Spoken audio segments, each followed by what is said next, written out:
Run, river, run, run through the hills. Run, river, run to the sea. Run, river, run to your place beneath the sun. Run, river, run over me. Hi, this is Jan Lewis. Welcome to Be My Guest.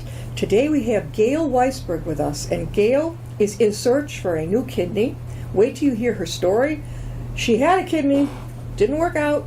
She needs a new kidney transplant, so listen very carefully and might know somebody who would be a great match. She was also a dental hygienist, and she had founded a company that would actually provide dental hygiene for people in nursing homes. Fantastic. Welcome, Gail. Thank you. She's going to tell us her story. I'm just going to sit back. Right from the beginning, you have had everything there is. Breast cancer, am I correct? COVID, Yes. You had COVID, then you tripped over a wheelchair, you broke your hip. Let us in. When did this all start, Gail? Okay, in 2013, unfortunately, right here locally at Milford Hospital, I was having a mammogram and they found early stage breast cancer. Had treatment at a Dana-Farber affiliate and had a lumpectomy and a reduction and had radiation. All well and good. It worked out very well, was able to go back to work maybe 2 days later. I'm able to recover very fast at that time.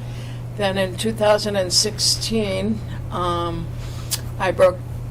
had congestive heart failure and had the cardiac problems. And then in 2018, I did break my hip. And while I was rehabbing, they found more heart problems. And as we went along, I had a conversion. I was going to have an ablation, but unfortunately, I had to have my aortic valve replaced. Luckily, there was a newer procedure that you have through the groin, so I didn't have to have open heart surgery.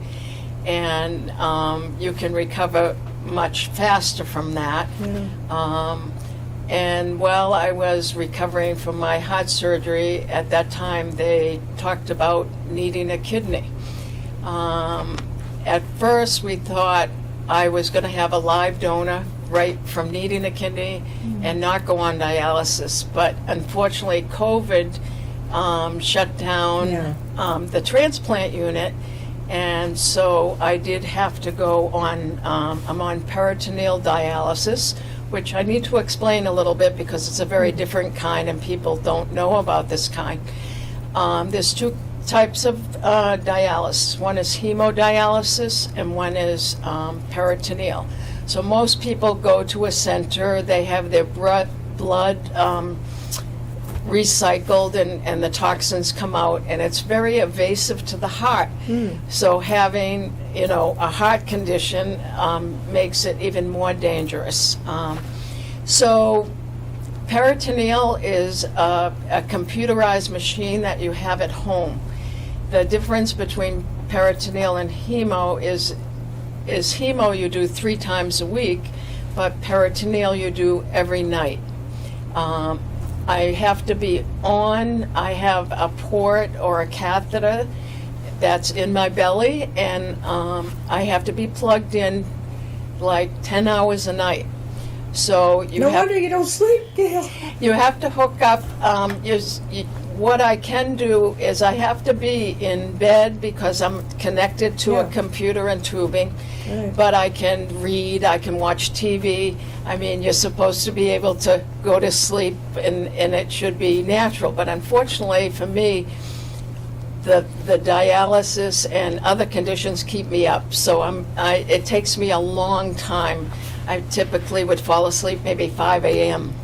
After being in bed from 11 p.m. The good thing is I talk to my friends and I get a lot of computer work done, but it's not natural and it's very interfering because then I have to sleep in the morning because I can't get up regular times. It's doesn't hurt, but it's just so confining in the sense that you can't go. I can't go up with my family and watch TV because the tubing would never reach that far. So I'm confined to my bedroom area, which is kind of like an in-law apartment. So I have some space and enjoy that area. So what's happened so then I'm going to talk about in a minute the 4 canceled times of my kidney transplant. What a journey she's been on. But in between, unfortunately, a year ago I did catch COVID from being at the hospital on doctor's appointments. Got very serious and had to be hospitalized at UMass, whereas a different hospital was my hospital. They did great care. I was there for 4 weeks, and luckily I still had to be on dialysis while I was in the hospital. Could not speak or move, and was isolated. My family also got COVID from me, and they were in a different hospital, so it was quite an adventure. And the long haulers effects that we have, I do not smell anymore. I do not taste very well. And then it also, in connection with the dialysis, it interrupts my sleep. So we're kind of sleeping upside down and not functioning the way we need to function. I can't imagine not being able to taste food. What happens with not tasting food is your appetite is decreased, and things you used to love, you think you see them and you think you want them, but the consistency, you don't like them anymore. So you become a very picky eater, where I've eaten all over the world and I never had that problem before.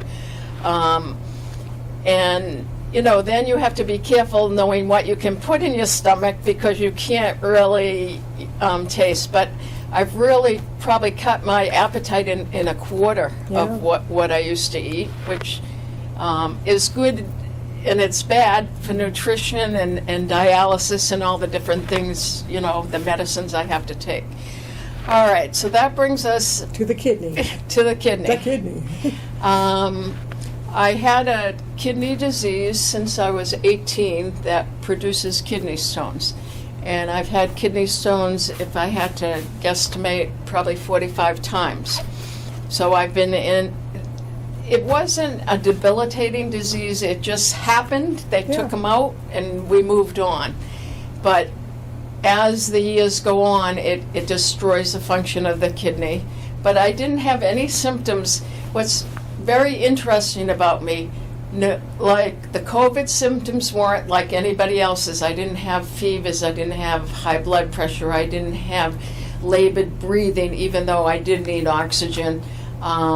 I didn't have heart problems or any palpitations or any symptoms of a heart problem.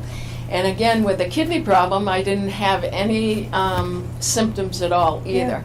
So again, that's good and bad, because then you don't know how sick you are, and things get, unfortunately, worse and worse. So the first time I got a kidney, what happened originally, we put out an appeal. I don't have any direct family that can give a kidney.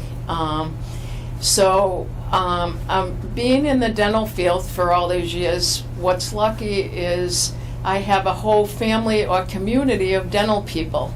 And a notice went out that I needed a kidney, and probably, I'm going to guess, between friends and colleagues, maybe 250 people offered to be tested and to donate. It didn't mean they could do it, but what a wonderful feeling that people cared about me, and I've helped so many people that they want to help me back.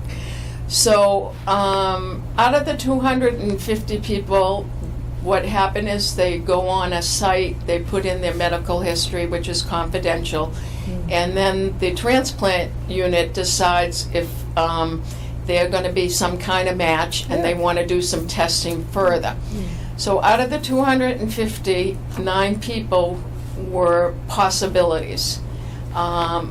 And so then some of them went on for the testing. Unfortunately, when time goes by, they get problems. Yeah.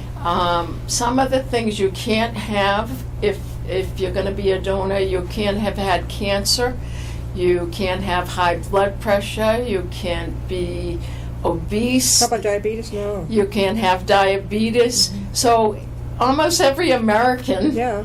kind of, because of our lifestyle, what I've kind of learned is other nationalities and that are healthier in the world than Yeah. Americans. We've kind of got in this groove that's not a good groove. Yeah.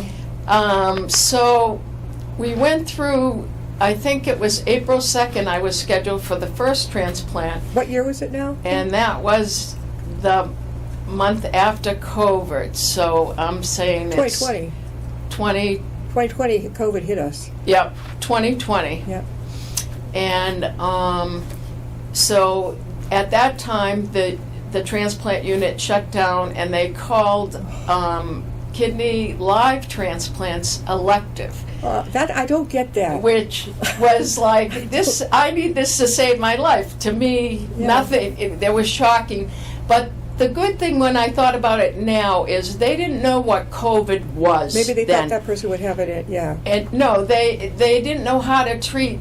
When you have a transplant, you get immunosuppressed, so you're more likely Yeah. to, have problems. So not knowing enough about COVID, everything shut down for 3 months. It wasn't just, that transplant unit. You couldn't get any kind of surgeries, Yeah. elective surgeries or anything. All right, so then that person decided, because of COVID, it was too dangerous to help me. I did not blame that person. I guess if I was in the other side, Yeah. my family and myself would have said, why should we risk when we don't know what's going on, with the world? So the second one is probably the most interesting, and someone, I'm going to quote someone, they said, you could never make this story up. No. What happened was one of my coworkers, unfortunately, she called me and she said, I have a proposal for you. And when people did that at that point, I wasn't working, I was doing volunteer work, and I was doing some consulting, so people usually needed something from me. Yeah. She said, my husband died a half an hour ago, Yeah. and he's an organ donor. Do you want his kidney? Oh dear God. And That's quick. you have to know the person and her sense of humor and her ways. That's exactly how, Yeah. luckily, I've known her for a long time, and she worked for me, that I knew, Yeah. I knew this was kind of her style. Yeah. I thought she was in shock, but this is her natural style. So I didn't know what you do with that, because I wasn't getting a Yeah. cadaver Yeah. kidney. And the other thing is, you're on a list, and the hospital has to call you. You never get a chance to get a designated kidney. Yeah. Now, I didn't like her husband. Oh, It's yeah, I kind of don't interesting. And at first, I'm like, well, why do I want a piece of him and me? And I have to say, my family decided to tell me, you have a designated kidney. You're jumping the list of years and years and years. Maybe that'll be doing something good in his afterlife that he Yes. didn't do in his life. Yep. So I decided to move forward, and I called the transplant unit, and they said, he's on a respirator. He actually died of a heart attack, about 55 years old. 55 years young? But he didn't take care of himself.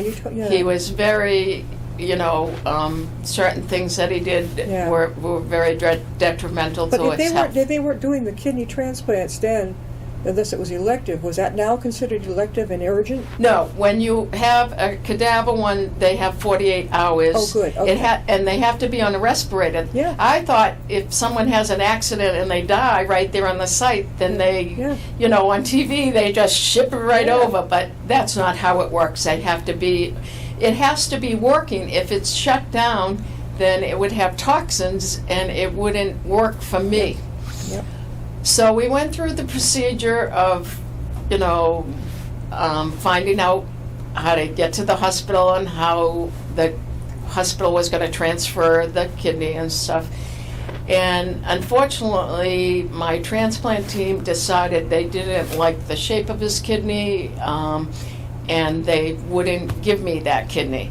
Turns out, with some further testing, he was able to give that kidney to 2 people. I don't get that. Well, they have a right, because they don't have a history. They don't know if someone has HIV, they don't know if someone had cancer, but again, being the shape of it, it could have been a problem for But me. why would they give it to someone else? Because after they tested it, when they rejected it for me, they were able to test it to say there was no cancer and nothing wrong with it. Oh, yeah. So I didn't know that till afterwards, but it was so disappointing. Yeah. It was so crazy to even have to go through that process of, like, in that minute, getting to the hospital and getting things ready, and I think you wasn't. said you took a nap because you were waiting, right? Right. So that brings us to the third person. Now, 2 years ago, at around Thanksgiving time, I actually put a sign on my car Which that means I she has needed on her car? a kidney. And what happened with that is my friends also put the sign on their cars. Probably there were 20 signs running around. And one of my my brother-in-law, he made the saying, be an angel for an angel. Right. Kidney needed, and it had a contact number, and it had my picture. Well, as Now- we're speaking about this, Gail, how can they reach you about helping to give you a kidney? Okay, so we have a website, and the website is kidneyforever54 at AOL.com.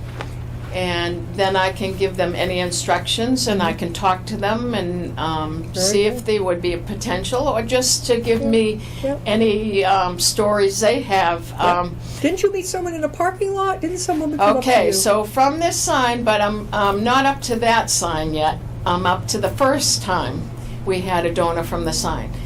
When I put the sign on the car, I actually went to the movies, and within an hour of having the sign on my car, someone contacted us. I mean, in 1 hour of Yeah, having that yeah. sign on. And what happened is, it was a young gal that she felt it was her duty to help someone in her spirit and to give back. And so it took a year for her to be tested and get through everything, because she was working and different things and insurance and all the things. So it took a whole year. So what happened was, she was approved to help me, and a date was set for, let's say, December 28th. And so that was like a year from the time the sign was on. And unfortunately, on Thanksgiving Eve, Yeah. she called, and the hospital called and said they found a cyst on her kidney, and she could not be a donor for me. So again, the disappointment. That one, I don't know why, but the third one really put me in a tailspin. It's like, Yeah. I can't believe this keeps happening. Oh. So this summer, past summer, I was at Target. We'll give them a little credit. I'm not allowed out with people even before COVID when you're waiting for a transplant, because you are you're compromised.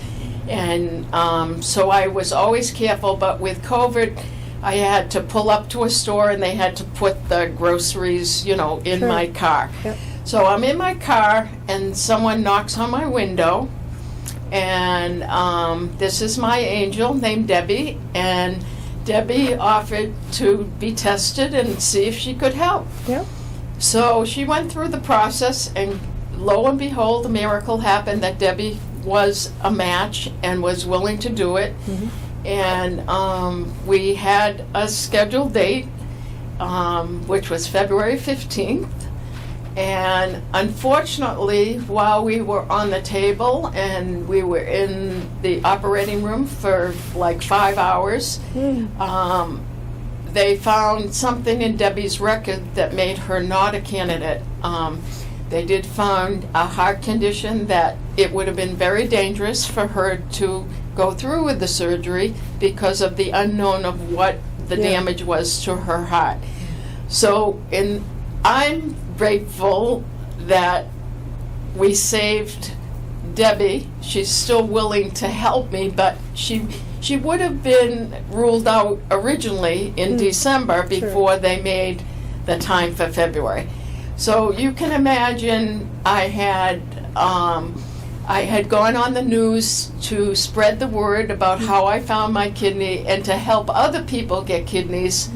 And I probably had 350 people wishing me well, and everyone was cheering for me. My friends would call every week and say, "Are you getting a kidney?" They didn't understand the whole process and that you can't pull one out of a hat, and the miracle of getting a live donor. One more time, Gail, how can they reach you? Okay, we need You're allowed to have water on the show. How about that? We do drink on the show. It gets really dry in here. Go ahead. Okay, so again, we need to contact me at kidneyforever54@aol.com. And I'm desperate now for donors. I've been on dialysis, and the list, it's going to come up to 3 years. I feel strapped. I feel disappointed.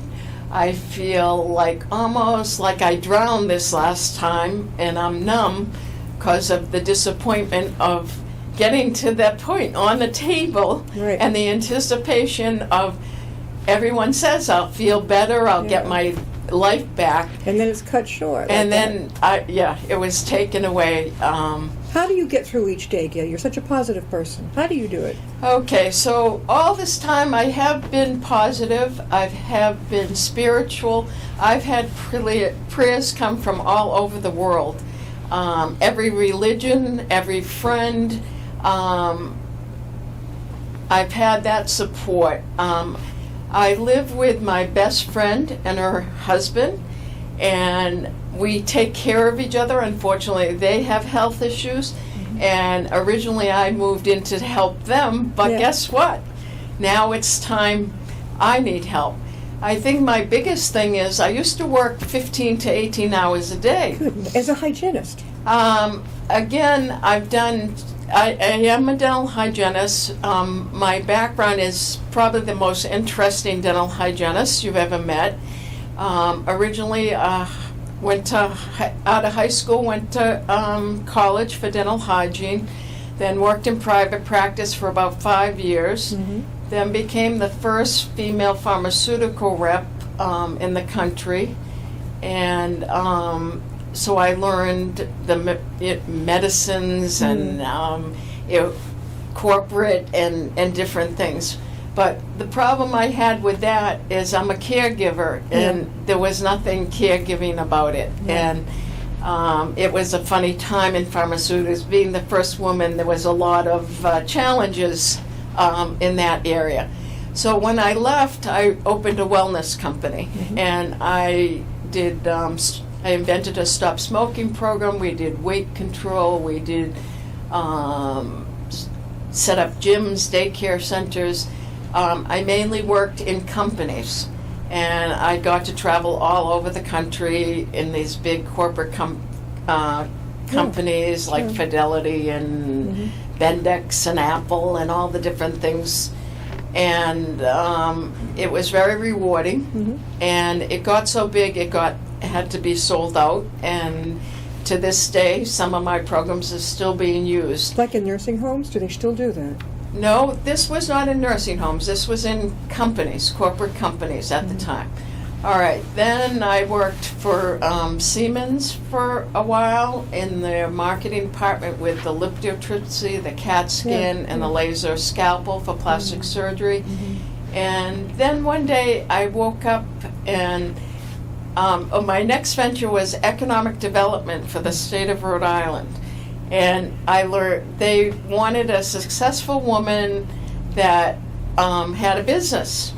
And I learned toxic waste sites, I learned aerial photography, I learned labor laws, I learned construction. And the project I did work on, again, Fidelity came back into my life, is I helped to locate Fidelity in Rhode Island, which is one of the biggest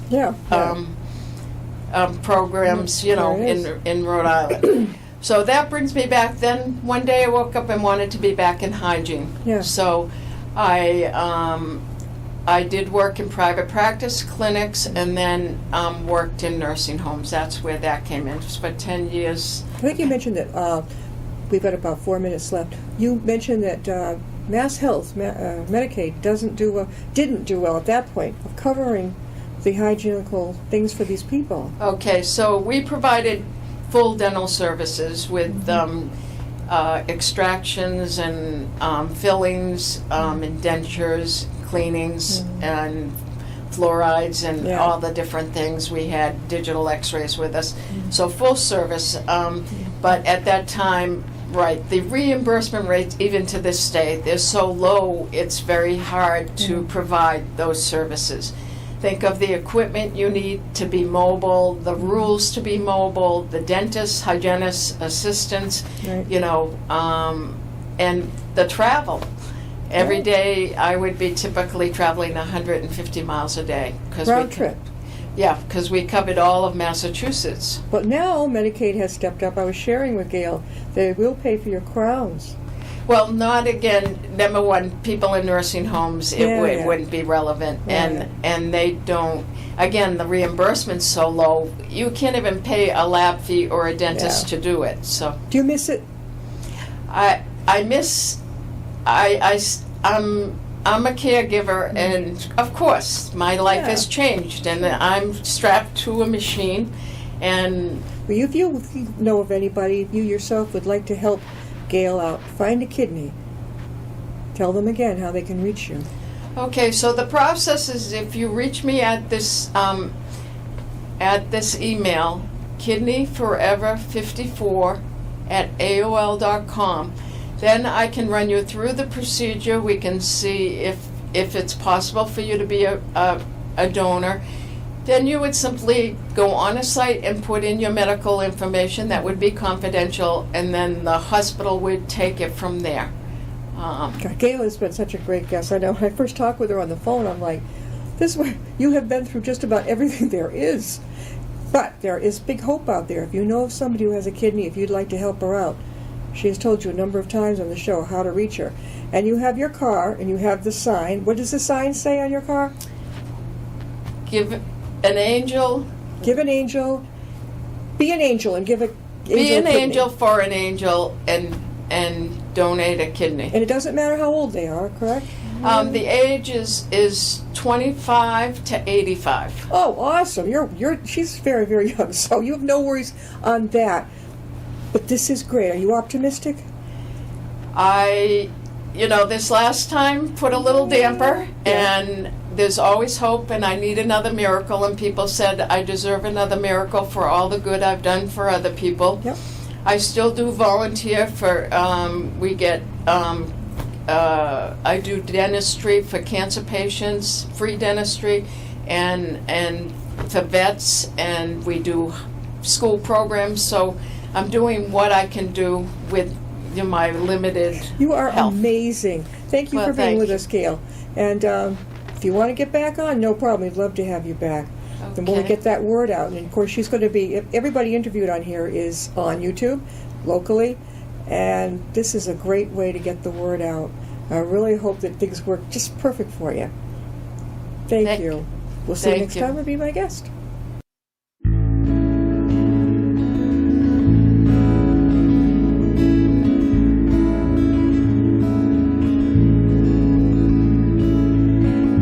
Riding on a shooting star, heading out toward a dream. Tomorrow's even closer than it seems.